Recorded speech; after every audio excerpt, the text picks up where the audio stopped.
Okay, well, here's an arrangement I put together after I had my little garage thing. Repotted a lot of these, trimmed them down, got rid of a lot of the hanging fruit, repotted.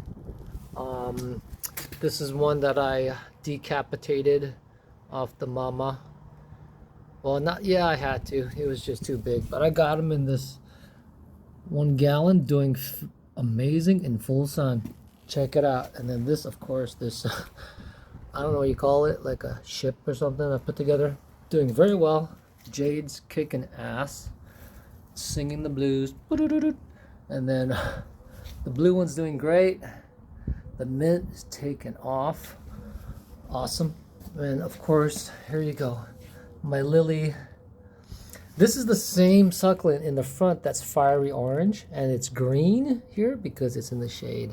I actually had this in the shade the whole time, so I'm gonna leave it in the shade. And then over here, you got some more of this black flower, and then my agave I put in a little bigger pot.